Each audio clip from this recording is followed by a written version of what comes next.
First of all, congratulations to Conzo and his team. I thought they came out with a sense of urgency and with great energy. Great energy to start the game off. And I thought the first half probably ended up being the difference in the game. I thought the second half, I thought we came with a lot more energy, a lot more sense of urgency, playing with a purpose. And then it came down to making plays. They had some guys make some plays, make some big shots for them. Suggs hits a big shot for him. I thought even Mitchell, he hits a big shot. But more importantly, I thought Tillman came back. I guess he needs to get, we had surgery on the wisdom tooth. You need to do that every game, man, huh? If you're going to play like that. But again, it was a hard-fought game, and we just, again, at times we continue to show the inexperience. But I love the fight in our team, and I'm sure Conzo loves the fight in his team. Michael, welcome in. It's our Wednesday edition of On the Hill with Pat Jenkins Sports Talk Radio as we come to you here live each and every day, 1 to 2 p.m. Monday through Friday here on KDSJ 479. And came in with a little open audio from last night's hard, disappointing loss from Coach Anderson to the hands of the Missouri Tigers. 79-78. Demetrius, this one hurt. If you're a Razorback fan, aspiring for NCAA hopes. This one was what I consider to be a bad loss. Yeah. For the most part, this team played very uninspired. That's not Razorback basketball, and that's not what I'm used to seeing. And this was the most lethargic I've seen this team look. Now there was an occasion at Ole Miss. But last night, for the better part of 25 or so minutes, this team didn't look as if they were looking to go 6-5, and as a result, you come back 5-6 with a very daunting 7-game stretch. The take on this? Yeah, I agree. Those guys did a lot of uncharacteristic things. You had Adriel Bailey shoot threes. You got Osunbayo shooting threes. So it was a lot of things that, looking back, you can say these guys did not play their version of the fastest 40. They did not execute to the way I think Mike Anderson schemed for the game, and you can kind of tell towards the end of that game. I mean, I'm looking in Daniel Gafford. It just seems like a tale of two games. Saturday, Daniel looked to be a little disengaged. Last night, 26 points, played like a beast. I mean, played like a man possessed. Also, too, Isaiah Joe was able to get hot in the second half. Mason Jones. But when you look at it for the better part of this game, Isaiah Joe hit 6 field goals himself. Between Mason, Adriel Bailey, and Jalen Harris, they hit 6 combined field goals. Out of 3 of your 5 starters. I mean, that's just got to change. This team, I know and I've always talked about their maturity. You saw a little bit again last night. But to me, if I'm Coach Anderson, Jalen Harris does not get the ball at any point when it's the last 10 or so seconds of a ball game. Or even more so if you go 20 seconds. They're 0-4 this year in the latter parts when Jalen has the ball in that decision. That just goes to show in the maturation process, he's not there yet. You're 2-2 or 2-0 when you give it to Mason Jones. Now, the situation I'm seeing is 10 seconds, you're in the 2-shot bonus, and you got a guy guarding you with 4 fouls.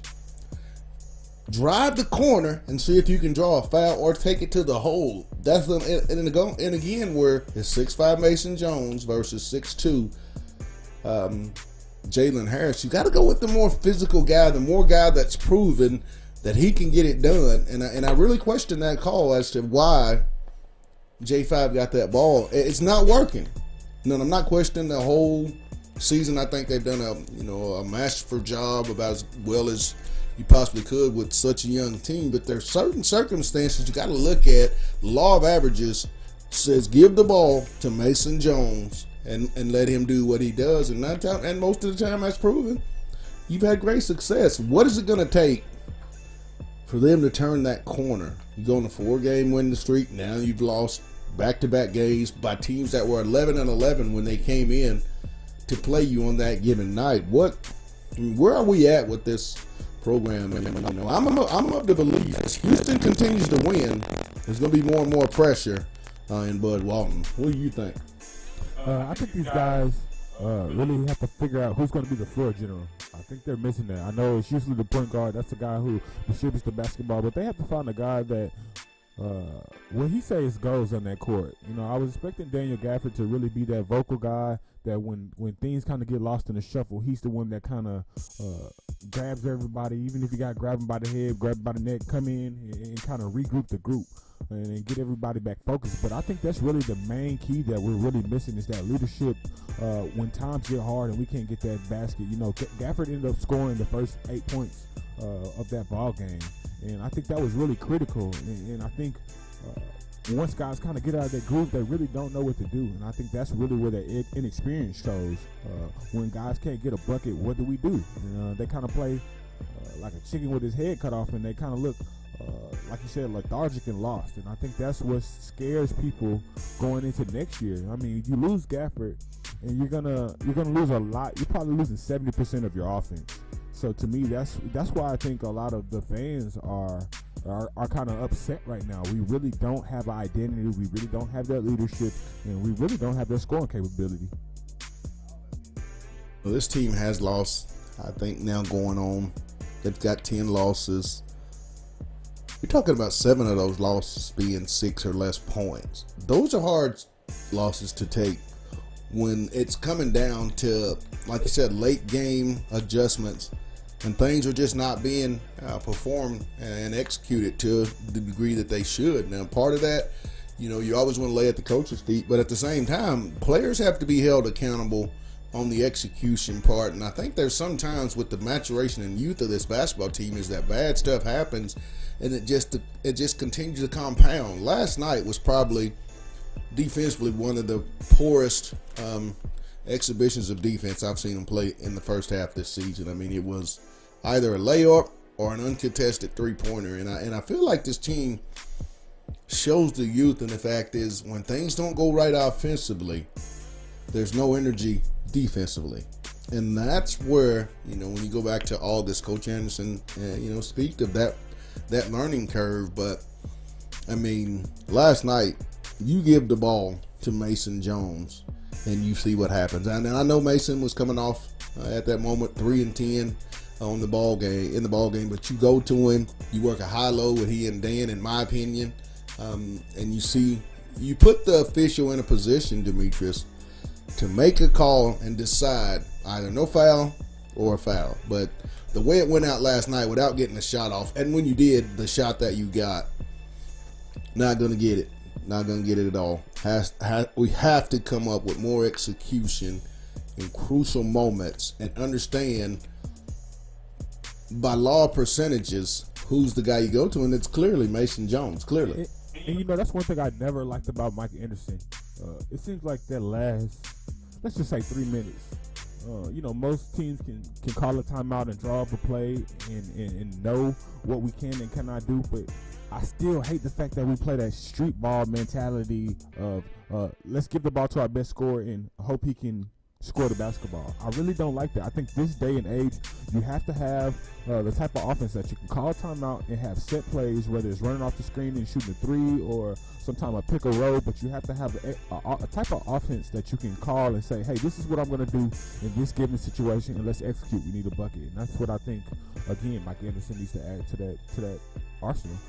Real quick to get us set up for our show at 1:30, we're going to be talking Fastest 40, breaking down this Missouri-Arkansas disappointing loss with Kevin McPherson of AR Hoops and Hogville.net. And we're also going to just see, you know, where Arkansas is and where things stand when you talk tournament, you know, outlook for this Fastest 40 version. And then at 1:45, if you want to chime in and talk about, you know, what's the outlook you as a fan for the remainder of this basketball season. You want to talk a little women's Razorback basketball or football. It did come out today. Football spring practice has been moved back to start date of March 1st by Coach Chad Morrison, that program. Also, too, we're going to continue to break up post-game of Arkansas, Coach Anderson, following the Missouri loss throughout the show for those that like to just find out what Coach has to say. Here's part 2. It's on the Hill with Pat Jenkins on KDSJ.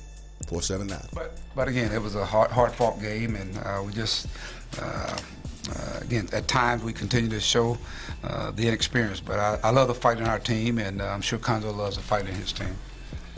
Mike, what were you guys hoping to get on that last possession? We wanted to get a foul or get to the basket or get one of our shooters, kind of coming from behind there, and just didn't get anything. So that was, I guess we didn't get what we wanted. Mike, you turned them over 24 times and they were in faith and 11 turnovers. I guess what was the difference in them? I'm sure that was a point of emphasis with Conzo. They wanted to take care of the basketball, and they did a much better job.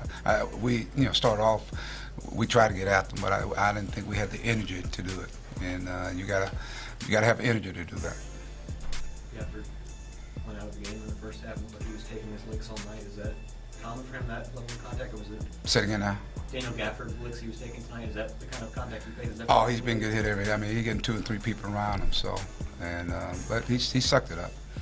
It's just at this time of the year, it gets physical, and so you got to be able to match the physicality. Is Tony one of the few guys in this conference that you think can match him in the physicality at least one-on-one? Well, Tim had a good night tonight. He's a good player. He's a good player. You mentioned the shots by Suggs. I mean, coming in, is that a guy that's kind of off the radar in the scouting report? No, I don't think he's off the radar. I mean, he hit one at our place. He's hit 3, I think, this year. Just made timely shots. So, but again, Geis played well for him. They had some guys play. I thought the Pension kid, what's his name? Pinson. I think Payson hit some big plays for him. He did. The shot clock running down. He made some big plays. So it's. I mean, I can say this play, that play there, but I think there were some momentum plays where we were making our run, and we've been in these games all year long. And tonight the ball didn't bounce our way. Mike, you fell behind early. How much was their offensive rebounding a part of that? Big. I thought that was the difference in the game. I thought it was. They got second chance points in the first half. We did a bit better job in the second half. But even going down the stretch, it's a 2-point game. I think they got a big offensive rebound. And maybe the ball just bounced that way. But I thought that was the difference in the first half, the reason why they had that lead. They had, I think it was 12 to 14 second chance points. What's been the difference these last two? Welcome back. It's on the Hill Pat Jenkins Sports Talk Radio here on KDSJ 479. We come to you each and every day, Monday through Friday from 1 to 2 p.m. And as we're going to continue to play snippets of Coach Anderson post-game following their disappointing road loss at the hands of Missouri Tigers 79-78. Coach continues to talk about the rebounding, and that is a big issue. I know Coach Anderson and the Coach Anderson team, the guards are relied on heavily to get in and grab rebounds, because when your guards are able to rebound, you can get off in transition, get into transition a lot quicker. They're just not doing that. When you look at the rebound totals at the guard spot, outside of Mason Jones, there's not a lot of physicality taking place right now at that spot. There's a lot of snow burden that I see. You have to group rebound. This team is not big enough, Demetrius, to stand there and expect Reggie, Gabe, Daniel to be your big majority rebounders.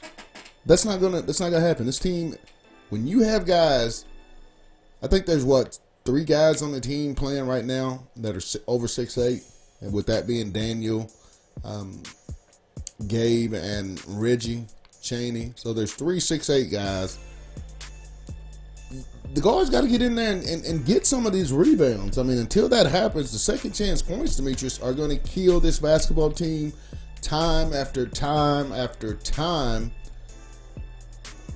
Where do you go from here? Well, I personally think even the bigs need to get a little more physical. I think they're a little soft at times. Even Gafford, So what now?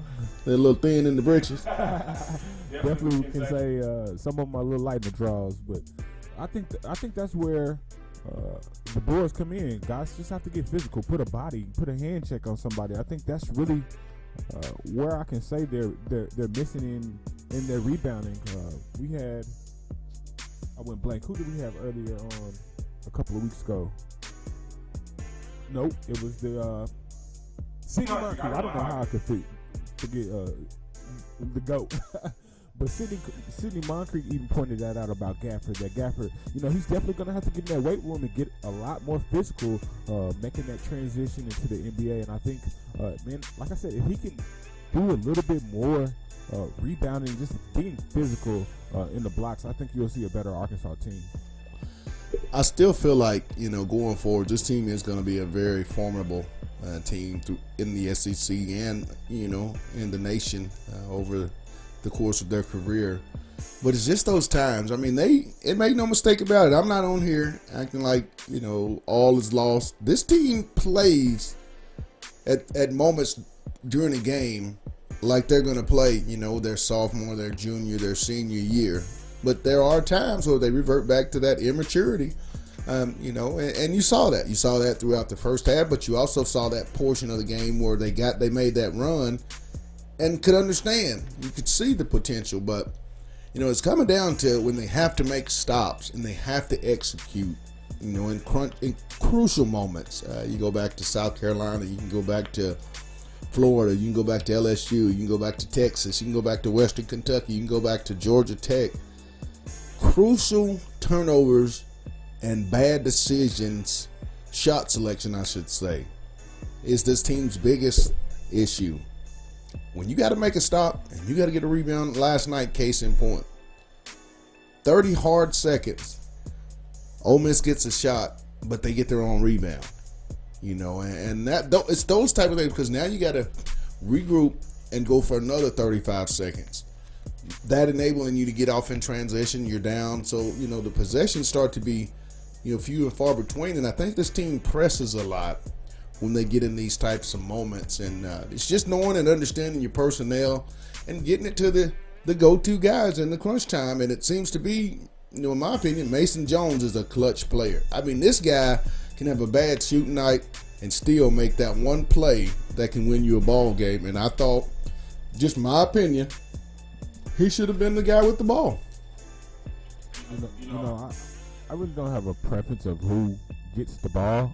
I just think they should make better decisions on the type of shots that they're selling them for at the end of the game. I can take a guy driving to the basketball, driving to the hoop and missing a layup or getting fouled, but you choosing to shoot a three, trying to be Steph Curry, and I think that's the problem with a lot of younger guys now. They're so quick to settle for that three instead of penetrating on the inside or penetrating and dishing it out for the wide open three. I think if this team becomes a more attacking team and attacks the basket a lot more, I think you'll see a lot of their percentages be a lot greater than what they are now. And you go back to that 4-game winning streak where they were attacking the rim. They were playing elite level defense. And last night, on a good note, make a note, Isaiah Joe set a new University of Arkansas freshman three-point record, surpassing Rodney Clark in that category. This guy, with 7 games left, to be able to do something like that with the great shooters that's come through this program here at Arkansas, you're talking about Todd Day, you're talking about Lee Mayberry, you're talking about Rodney Clark, you're talking about Pat Bradley, you're talking about Daryl Macon, Dusty Hannas. There's been some shooters that's come through this program, and to be able to go out your freshman year, Scotty Thurman comes to mind and hit 84 threes with 7 more conference games left. Speaks volumes for just the upside and the type of career, Demetrius, that Isaiah Joe will have at 6'5". The one thing I think Isaiah is going to have to really work on in the offseason is being able to put the ball on the floor, off the bounce, and gain more strength. I think Isaiah, with 10 to 15 more pounds of muscle, possibly 20, would take his game, to levels that maybe we never thought he could get to, making that jump from freshman to sophomore year. But I do honestly think this weight program has to emphasize more on strength than finesse, because you have to have some big bodies in the SEC. You can see, Demetrius, when they play physical teams, you see the way they're getting pounded in the paint and the points in the paint. Just, it's that big of a difference. All I agree. Starting with the comment you made about Isaiah Joe, man, he has the capability to probably be one of the best scorers in Arkansas history. I'm talking about Bobby Portis, any guy you can name. I can see Isaiah Joe getting to that level. He has that type of potential ceiling. And I think you're right. You know, he has to be able to be two-dimensional and do that dribble drive. I think he's a great pop shooter and definitely has a good tray ball. But if he could just penetrate and get a little bit more pressure up the middle, I think, you know, we were arguing one day off air where you were telling me he was legit 6'5", and I'm like, nah. He's 6'2", he's 6'3". And, you know, I went back online and actually checked that out for myself. And for Isaiah to be 6'5", that's an athletic kid, and like I said, if he can get that dribble drive and he can start attacking the basket and like you said, become more physical and just mentally physical, like ready, like not settling for a shot and knowing, hey, I can get this easy too, or I'm going to settle for at least an and one or at least a free throw shot. I think Isaiah Joe can be something really special for the University of Arkansas. And when you cap it off with the possibility of Daniel Gafford being able or being expected to move on to the NBA draft this coming June, it's really imperative that the Arkansas Razorbacks, Coach Anderson and staff, go out and get some real dynamic bigs. In my opinion, this team is in desperate need of a dynamic four-man and a guy at the 4-5 that can be a run stopper, a guy that I call run stoppers, guys that when teams go on runs, you have him, he can sit down in that block and either score and one or get free throws and kind of slow down momentum runs. But we're going to be continuing on with Coach Mike Anderson, and when we come back, we're going to have AR Hoops, Kevin McPherson. Time to talk even more fastest 40. We're going to break down the Arkansas-Missouri game with Kevin and also talk outlooks in the NCAA tournament. It's on the Hill with Pat Jenkins on KDSJ 479. Well, Tim had a good night tonight. He's a good player. He's a good player. You mentioned the shots by Suggs. I mean, coming in, is that a guy that's kind of off the radar in the scouting room? No, I don't think he's off the radar. I mean, he hit one at our place. He's hit 3, I think, this year. He just made timely shots. So, but again, you go. Geis played well for him. They had some guys play. I thought the Pension kid, what's his name? Pinson. I think Payson hit some big plays for him. He did. The shot clock running down. He made some big plays. So it's. I mean, I can say this play, that play there, but I think there were some momentum plays where we were making our run, and we've been in these games all year long. And tonight the ball didn't bounce our way. Mike, you fell behind early. How much was their offensive rebounding a part of that? Big. I thought that was the difference in the game. I thought it was. They got second chance points in the first half. We did a bit better job in the second half. But even going down the stretch, it's a 2-point game. I think they got a big offensive rebound. And maybe the ball just bounced that way. But I thought that was the difference in the first half. The reason why they had that lead. They had, I think it was 12 to 14 second chance points. What's been the difference these last 2 games? You won 4 conference games in a row, and then these last 2. What's finishing?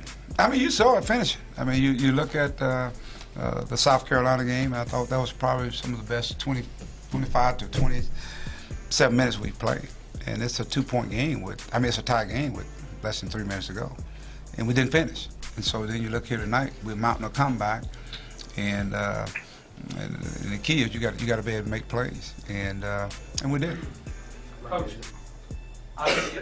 Welcome back. It's our Wednesday edition of On the Hill with Pat Jenkins Sports Talk Radio, brought to you each and every day here live on KDSJ. And before we get off in our interview with our special guest, Kevin McPherson of AR Hoops, I want to give a shout out to our sponsors, Lindsay & Associates, with an office location in Fayetteville, an office location also too in Rogers. The Baymont Hotel, it's located at 735 South Shiloh Drive in Fayetteville, and Locomotion, just below the Northwest Arkansas Mall. And as we said we'd have him to break down this Arkansas-Missouri ball game last night in Columbia, Missouri, AR Hoops and Hogville.net. Kevin McPherson.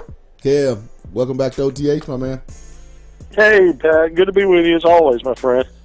Arkansas lost a heartbreaker. I mean, a heartbreaker, and what I considered, Kevin, to be a must-win when you look at the way the schedule remains over the next 7 games. It's a gauntlet. Talk about what went wrong from your vantage point in last night's loss. Well, really, I think it goes back to a couple of games. South Carolina and Missouri. It's a tough road swing. Two physical teams that like to get into and play physical, and I think this Arkansas team struggles with that. But I think if you look at the second half against South Carolina, Arkansas gave up 46 points. You look at the first half against Missouri, another 46-point lapse on defense. That's 92 points against teams that at best are average offensive teams. So I think Arkansas, some of that, I mean, they look flat. They look spent in the second half against South Carolina. They look flat coming out. I mean, Gafford was ready to play, and the rest of them were kind of flat-footed and ball-watching, and they got behind and trailed by 10 at halftime.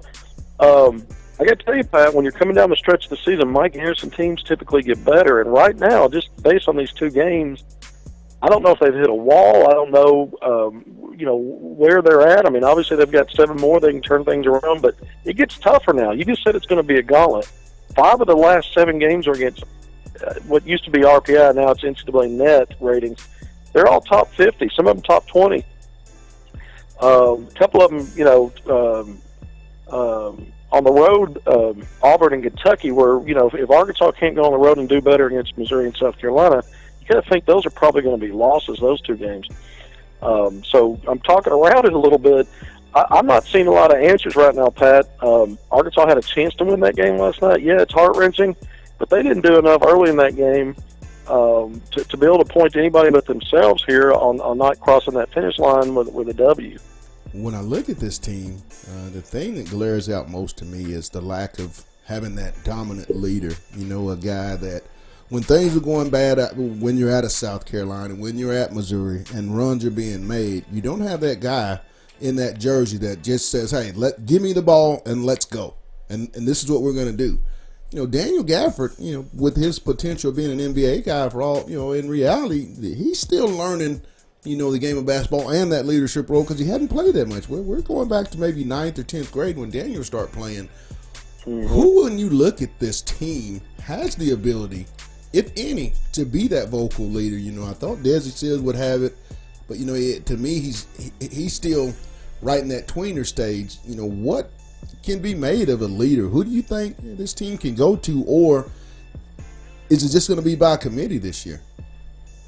Well, so far it's been that way, and this is not a knock on Jalen Harris. He's a nice player, but he's not a capable enough shooter, in my opinion, to be handed the ball late in game situations. Agreed. Because that's one option that comes off the table immediately is a guy that can knock down a shot. I think his decision-making, too, in these crunch time situations has been a little tough as a facilitator and hander because he doesn't get to good spots that helps others get open. So I'm not laying it all on him. I think the guy really in those kind of situations is talking about being a leader.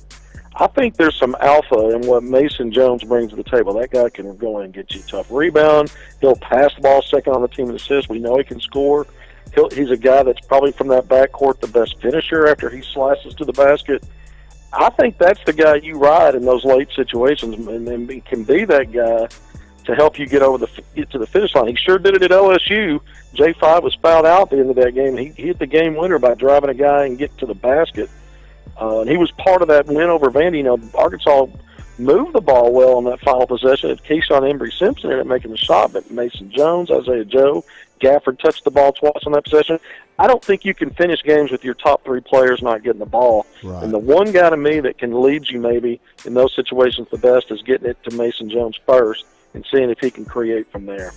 When you look at that loss, of course, Missouri is a quad 2 loss, and and you also have to take into account LSU going to Rupp Arena and beating Kentucky last night. So it kind of doesn't look to be as bad of a loss as from the naked eye. But when you look at this team going forward, I mean, is there a realistic chance that they can get in the tournament? I think with the 4 home games that they have remaining, they've lost 4. Alabama and Mississippi State are going to be tough.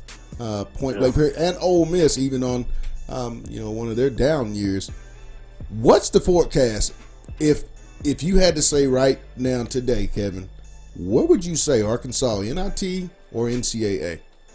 NIT, and that's not a given. That's a hard tournament to get into because what Right. the NIT does is they take conference champions who didn't make it to that lost in their conference tournaments and didn't make the automatic bid. And then they do seeding based off RPI and NCAA net, just like the NCAA tournament does. So Arkansas can still play its way out of that.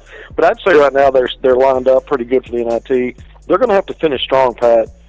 They probably got to win all 4 of those home games just to be in the conversation on the bubble going in the SEC tournament.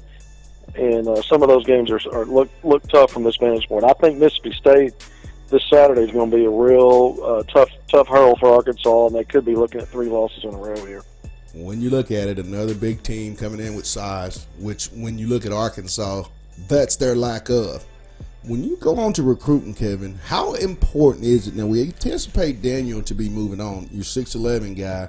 No one else on that team is over 6'9", that will contribute going forward. How important is it that Coach Anderson and staff go out and get a dynamic 4 and really that run stopper 5/4 man in this incoming class? How big will that be going forward for next year and beyond? Pat, that's critical. And I know they're on a couple of big men, and they probably, Raymond Hawkins, 6'9", 6'10", out in Finley Prep. We've talked about him a lot. Mohamedou Diarra, another 6'10" guy with 7'3" wingspan. That he loves the Hogs, man. He doesn't have an offer yet.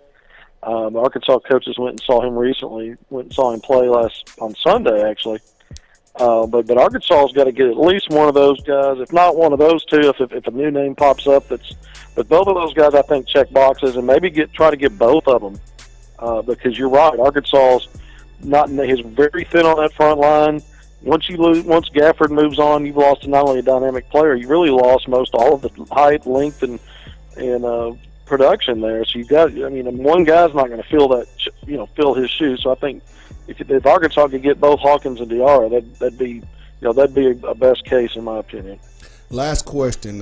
There was a young man earlier in the process, Dudu Gay. I know Coach Watkins was reaching out to and was the lead recruiter on. Do you have an update on Dudu's situation and where Arkansas sits with that prospect as well?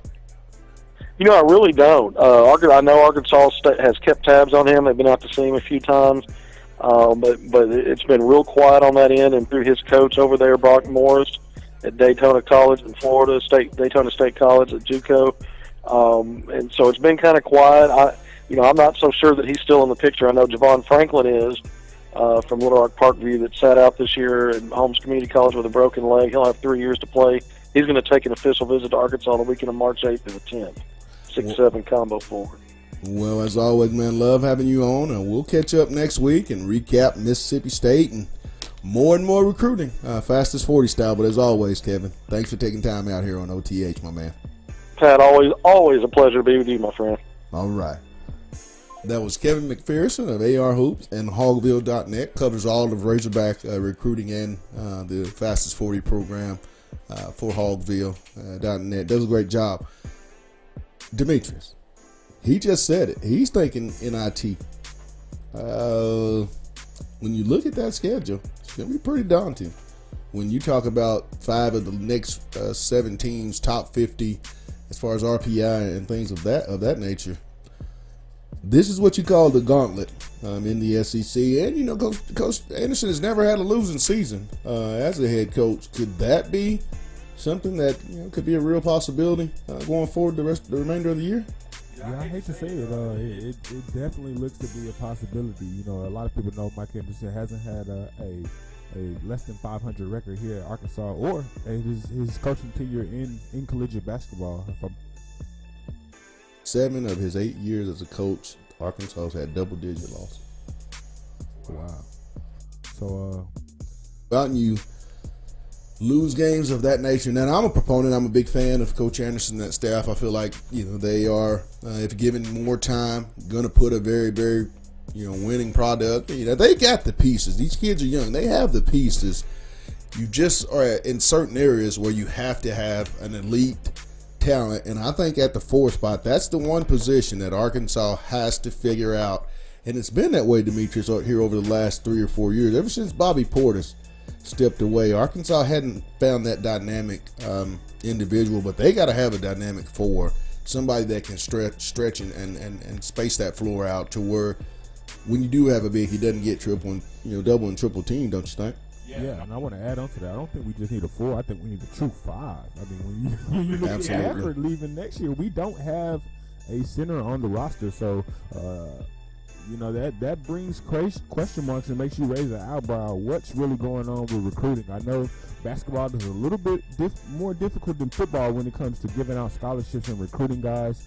But I really just want to figure out what it is that Mike Anderson has to kind of fill these possible voids that are coming next year. And when you look, you know, to couple the fact that, you know, a very dynamic player in Khalil Garland, you know, has not had the opportunity to, you know, don the Razorback uniform and, you know, put his imprint in the program at 6'6". I think this guy, had he had the opportunity, you know, Khalil Garland is a fixer. He's kind of like baking soda, kind of like I said with Jalen Mason. He's that guy that you can put anywhere, and he's going to fix things and make things even better than they were prior to.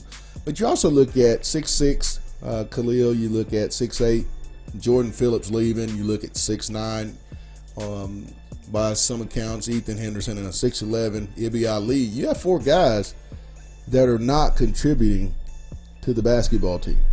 You know, and those are guys that at positions, you know, Khalil combo guard and the other guys are forward centers that are not competing, and you're having a rebound issue. So there again, I mean, you have to address a lot of things. I think this is going to be the most overhauled summer and mirror.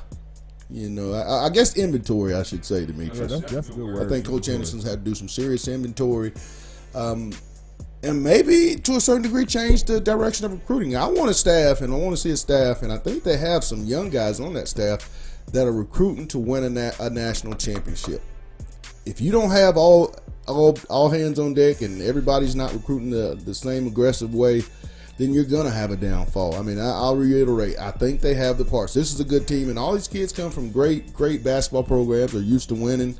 The maturation, you know, as I like to say, it does not look good. At times they look like a great team. At times they look like, you know, teenagers do, like they hadn't played basketball. It's a work in progress, I really feel like, but I'm 100% of the belief Arkansas has to get bigger, and they're going to have to get more physically tougher in the weight room. Those are my 2 concerns when I, you know, going forward. I do think Mississippi State is going to be a tough ball game. They're coming in with a lot of size, and Reggie Perry, a former Arkansas commit, flipped over during his senior year to the Mississippi State Bulldogs. Going to come in here. You don't think he's not going to come in here with a little attitude and wanting to have just a little bit more juice? Because the fans are going to be on him. I mean, let's face it.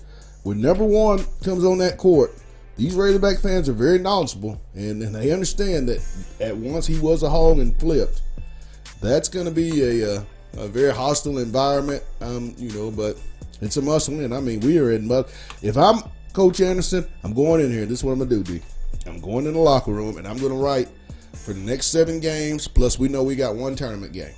So I'm going to say from this moment on, it's our tournament season. Every game is our tournament season. And when we're going to try to move up, and when we get 8 wins, then we're going to try to win that 9th one. So we're going to try to win. If the max they can play before the NCAA Tournament Selection Committee is 12 games. So if you put all 12 and you say we're playing in the tournament starting on Saturday, I think you got to do something to kind of change up the monotony and get these guys, because they're so young, Demetrius. You know what young people, if you give them a carrot and you dangle it in front of them, they're going to try to get to that carrot because they see an end goal. And I think that's what has to happen. Give these guys something to shoot for, and just you know, just change it up a little bit is my question. But we're gonna go and play our last bit of Coach Anderson post game with the Mizzou Tigers. They're 79-78 lost, and when we get done, we'll come back and we'll close this thing out. It's On the Hill with Pat Jenkins on KDSJ 479. But now, it's, to me, this time of the year, everybody's trying to get games. You're trying to win games and put yourself in position, you know, for the tournament. And so to me, it's the next game on our schedule. We played them early in the year, so they did what they supposed to do at the home court, and I thought they played. I thought they played well. That's probably one of the better games. I'm sure Conzo would say that. Mike, I said that you only had 4 points in the first second, and you had 13 second half. What changed when they have that? Well, I thought they really put people with him. They had attention on him, and then in the second half, I thought, you know, the offense was a little more spread, and he was able to get open and knock some shots down. He did, you know, he was curling inside. And they were playing him so hard. And so that's what you got to do. You got to come off those screens. You got to curl, try to get to the free throw line, do multiple things. Anything else for Coach? All right, thank you. I appreciate it.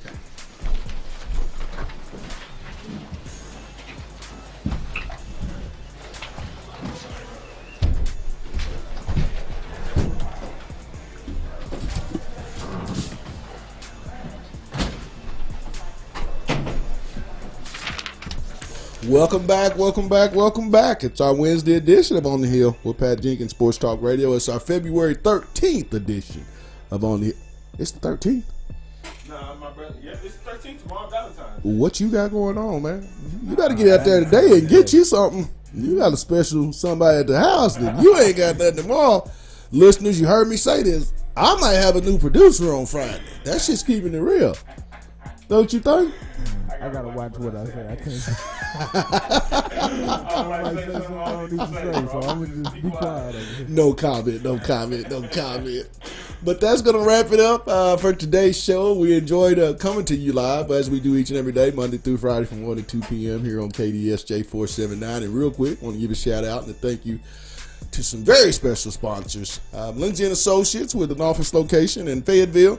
Office also too in Rogers, the Baymont Hotel. It's located at 735 South Shiloh Drive in Fayetteville. And lastly, Locomotion, located just below the Northwest Arkansas Mall in Fayetteville. And for our guests, I want to give a thank you and a shout out to our special guest, Kevin McPherson of AR Hoops and also Hallsville.net. And to my producer, Demetrius Demigod Johnson. If you don't get that gift, I'm telling you, there's no telling who I'll have in here on Friday. But until then, it's On the Hill with Pat Jenkins on KDSJ 479. You guys have a blessed one.